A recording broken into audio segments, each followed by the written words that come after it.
কাইলৈ যেহেতু স্বাধীনতা দিৱস আৰু স্বাধীনতা দিৱসৰ পূৰ্বেই নাজিৰা নগৰৰ সৌন্দৰ্য চাওক। সকলোফালে লাইটসমূহ অতি সুন্দৰকৈ আমাৰ জাতীয় পতাকাৰ কালাৰিং লাইট লগাই অতি সুন্দৰ কৰি তোলা হৈছে। আৰু নাজিৰা নগৰৰ বৰ্তমান সময়ত পৰিৱেশ দেখাইছোঁ।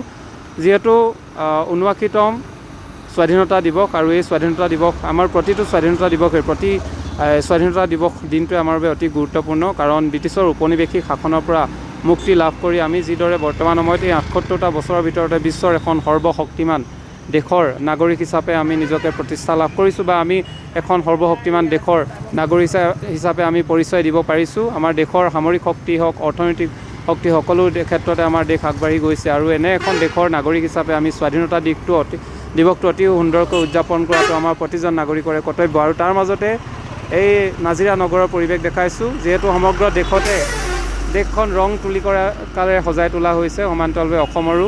মই যদি শিৱসাগৰ জিলাৰ নাজিৰাৰ কথা কওঁ, এই নাজিৰাৰ পৰিৱেশো চাওক। সকলোবোৰ লাইট এতিয়া ৰাষ্ট্ৰীয় পতাকাৰে ৰঙীন কালাৰ লগাই অতি সুন্দৰ কৰি তোলা হৈছে। নাজিৰা নগৰো জিলিকি তুলিছে।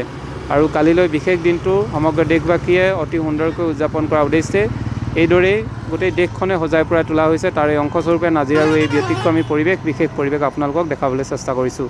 ধন্যবাদ।